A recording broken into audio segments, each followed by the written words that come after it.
جمهورية مصر العربية من القاهرة تقدم كلمتين وبس.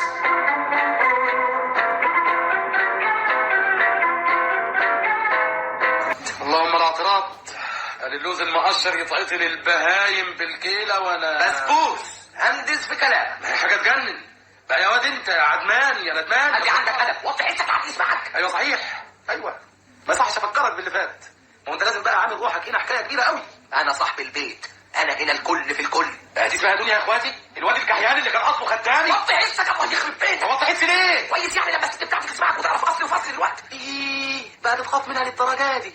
لازم بقى عجوزه كركوبه واخدها عشان فلوسها فشرط دي من عيله كبيره قوي، حسب ايه ونسب ايه. وقبل تتجوز واحد زيك هتلاقي احسن مني فين؟ انا النهارده ثروتي. احنا مش ثروتك، احنا في عيلتك. اسمع، انا قلت لهم ان ابويا كان مستشار. يا ابني ليه؟ من سمكري لمستشار مره واحده؟ اهو اللي حصل بقى كده، ودلوقتي خايف لا تعرف حقيقتي. طب كنت نايمها شويه وقول بيشتغل في الصفيح.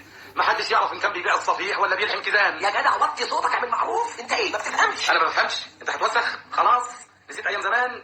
يعني هجيب لك سنسبيل جدودك دلوقتي؟ لا ده انت باين عليك هتثبتها خالص. احسن حاجه تاخد بعضك بسكات وتاني خارج من هنا. يلا نعم. والشغل اللي انا جاي له شغل في عينك بقى يخش في مخك اني اشغلك عندي وانت عشمان فيا العشم اللي هبك ده.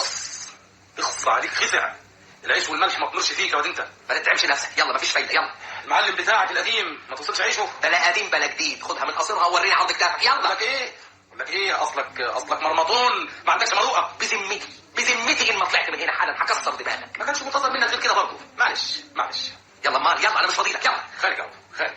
انما مش هخلي حد في البلد الا ما افهمه انت ايه. يا ناس واحد اصله كان مرمطون. اسكت بلاش تهديد. عيب يا مسبوس عيب. دي مش انسانيه. الانسانيه تيجي مع الانسانيه. ودي مصيبه ايه اللي اتحدفت عليا دي؟ ثم انا مش بتبلى عليك. انت مش كنت مرمطون عندي. طب اسمع بس اسمع. ايه؟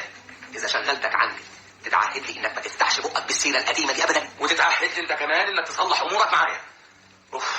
امري لله. نتكلم في المهي او كده نتكلم، بس بقى نتكلم على اساس حسن التقدير والتعاون الذاتي والمصالح المشتركه. نعم ايه هو ده؟ هي مفاوضه. ما هو اللي اوله شرط اخره نور. نور ايه وضمه ايه انت واخر؟ الحكايه كلها خدام هيشتغل في بيت، ادي اولها وادي اخرها. خدام؟ والله بقى خدام دي جت عوجه منك. انت مش كنت مرمطون؟ لو ربنا يقطع من لسانك حته. بس قول لي بقى إيه؟ هتعمل لي كام؟ الخدام اللي قبلك كان بياخد 2 جنيه وياكل ويشرب في البيت طبعا. يعني دلوقتي ازعق ولا ازعق؟